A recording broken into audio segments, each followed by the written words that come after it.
What's going on, guys? I am Toxic Jordan. Welcome back to the channel. Still recovering from some sickness, so you'll have to excuse me. But today we are going to take on the Red Zone versus Janemba here. We actually were finally able to get a win on one of the final Red Zone stages. I had been messing around quite a bit and underestimating these stages. I had been using a lot of 170% leaders and things, and it was just not proving effective. So I decided, you know what, screw it, I will take the stages seriously, and we will jump in here with the big, bad 7th anniversary LR teams and see what we can get done. So we have got a bit of an interesting team here. We're running the LR SSJ4's, Fuse Fighter GT Heroes team. So an important thing to note here is that the Tech God Goku is actually not on the leader skill. But he doesn't need to be, because his 77% damage reduction that he's going to have throughout the entire fight, because we're fighting a movie boss enemy, it basically makes him able to carry defensively, and obviously he isn't here to do damage anyway. But yeah, so he is still going to be a solid slot 1 unit for us to run throughout the entirety of the fight. But yeah, everyone else is going to be on the 200% leader skill. So everyone else is going to be looking very, very solid. So this first stage against the Tech Janemba isn't really too difficult, especially with the Anniversary LRs here. He does go down pretty quickly here, you'll see, and it only takes us like a few turns. We did bring a Whis item with us, so I am ideally going to want to hang on to the Whis for the later fights if possible. Oh, so you can see there that Tech God Goku took like over 100k on a super out the gate there, and that was obviously before he super attacked, so he didn't get his defense raise. But that's the difference between him not being on the leader skill versus if he was on the leader skill, then he probably would have tanked that for 10k or something. But ultimately 100k is still really good, considering almost every other unit in the game would have probably taken like 400k damage right there or more, right? So I will definitely still take that. I am not complaining about 100k damage for sure. That is still going to be worth our while. So we're already down a couple bars here. I guess it's a good thing that he already super attacked, so that we don't have to worry about either of these two guys taking a super, because as you can see there, they probably would have taken a little more damage. Maybe not the gods, because they had their guard out on turn 1. So they probably would have been the best bet to get super attacked, but the physical Gogeta definitely would have gotten clapped up a little bit there. He is mainly there, as well as the other physical units we have, because the second phase is going to be against the Int Janemba, where our physical units are going to be looking much stronger. The physical Gogeta is easy 8 at this point, so he is really solid, especially after he gets his transformation. Which, spoilers, he actually doesn't get his transformation throughout the entirety of this fight. So it was a bit of a bummer, but we didn't end up needing it. So if we did need it, though, it was going to be there for us to help out. So obviously this is a very, very solid defensive rotation for us, because we have the 2 LR SSJ4 anniversary units here that both have guard because it's their first turn on, and then we have the Tech Super Saiyan 4 Gogeta, who has a 70% chance to counter. So if there's any super attacks coming out this turn, we should be perfectly safe against them. And just look at the amazing amount of damage we're able to do with the Anniversary LRs here. We're getting through this first phase in 2 turns. I was actually worried that the Tech Gogeta was going to take him out here, and I wasn't going to be able to get a defensive stack with the other LR SSJ4. So, but we got lucky that Gogeta didn't critical hit or anything, so we were able to get one stat raise in for them, which was nice. So yeah, pretty easy peasy to get through this first phase with this team. Definitely not too difficult. I have been running this with some other teams that ended up dying on that first phase before we even got to the next phase. So I was pleased to see that, at least. Okay, so suffice to say, with having the 3 tech units here, seeing how God Goku was still taking like chunks of damage against type neutral, with type disadvantage, I didn't trust him enough. And, obviously the other units don't have guard up or anything, so yeah, it was time to pop a Whis for sure. So we definitely use our first Whis right here.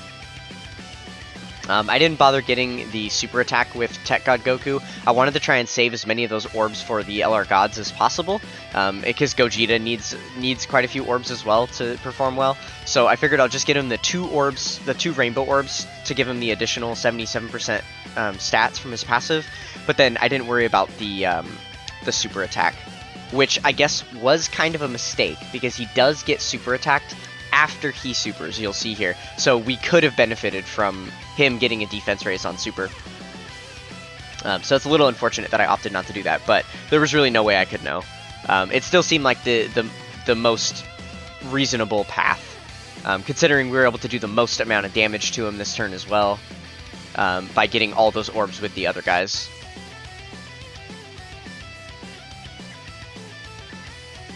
But yeah, I guess you can see that he like tanked perfectly fine because we had the Whis active, so it didn't really matter too much anyway.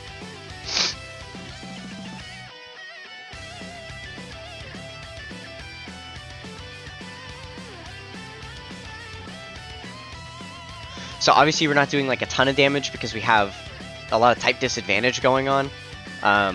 But, you know, we're just praying for critical hits at this point. Just to make sure that we stay safe.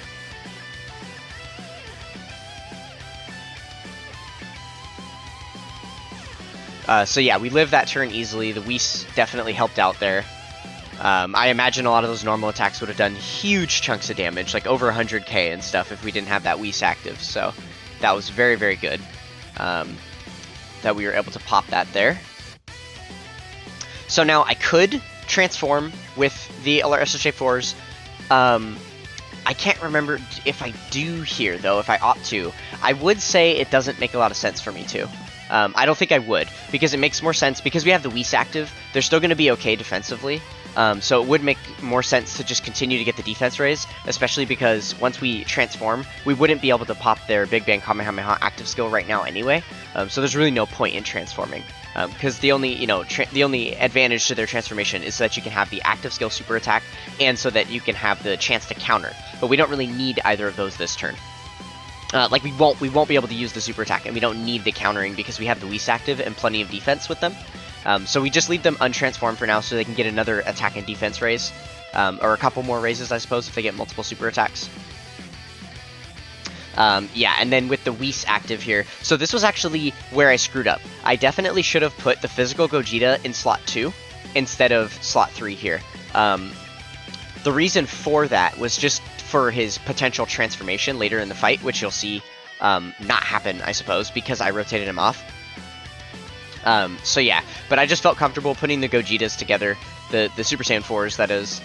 They just link up a little better, and I was able to put out more damage, and I just felt I felt comfortable enough because the Super Saiyan 4 Gogeta has that 70% counter chance.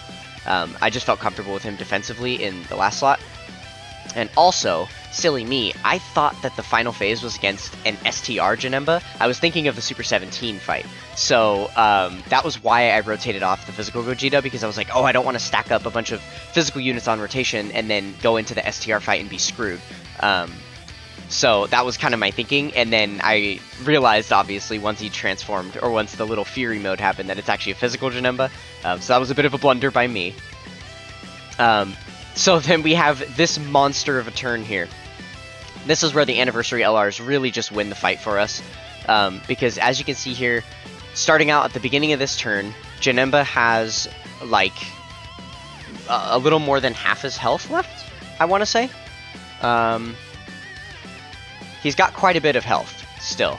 Definitely a lot of turns worth of damage left to do. Unless you have the Anniversary LRs. Yeah, we've only knocked off 3 of his, 10 health bars. But because we're able to do both transformations for the Anniversary LRs here, and because we're below 50% HP, we can use their active skill supers, they are able to both do their active skill super attacks, which are guaranteed critical hits, right? So even with the Tech LR Gods, it's still worthwhile to launch this against the Int enemy because it's guaranteed critical hits. And then it's also going to give the rest of their super attacks for the turn guaranteed critical hits as well. So we're going to be doing just a lot of critical hit damage here, and that is going to be helping us out so much. So far we've done the 1 active skill super attack there. with the LR SSJ4s. So let's just try and keep track of like how much damage we end up doing this turn, because it does end up being quite insane by the end of it, I must say. So yeah, obviously we're going to launch our second active skill super attack here because we can. So it looks like we've already gone down like just over 1 health bar, just with the 1 active skill super. And then obviously we've got all of their normal attacks left to do in the turn as well. And then I believe I end up popping my Whis item as well. I figured I might as well, just because I was banking on the fact that we were going to do so much damage this turn that we wouldn't even see more than 2 more turns left in the entire fight before we end up winning. So it makes the most sense to just pop the Whis now to stay covered and make sure that we're safe. Because, you know, it would be devastating to have, you know, start this rotation out and then have Gogeta and then the LR Blues do a ton of damage to him, and he has a sliver of health left, and then he super attacks the LR Blues and they don't dodge it, and then we die, right? Like, so I didn't want to see something like that happen, so I figured it was smartest for us to just go ahead and pop the Whis. Especially considering, like, look how much damage we've already done to him just with the active skills alone. So it definitely seemed like the play to do that. And then we were pretty much at least guaranteed to get through to the next turn. And the other thing too is that we would still have the Whis active for the next turn. So if he by some chance just dodged all of our attacks and still had a ton of HP left, then we would still have the Whis active next turn. And then on that third following turn, because remember we rotated off the physical, the Super Gogeta, he would come back and then he would transform and heal us up because we're below 50% HP. So we would, you know, then we would go back to 100% HP and we wouldn't necessarily need the item. So we were kind of set up in a really good spot here. Unfortunately, the LR Super Saiyan 4 Gogeta did not give us an additional super, which was a little bit of a bummer. I would have liked to see more damage coming from him, especially because he had type advantage. But then the LR Gods just come in here with multiple 9 million attack stats and absolutely wreck. So yeah, at the start of this turn, he had 7 health bars left, and now he is down to 1. So suffice to say, we kind of destroyed him with the anniversary LRs here.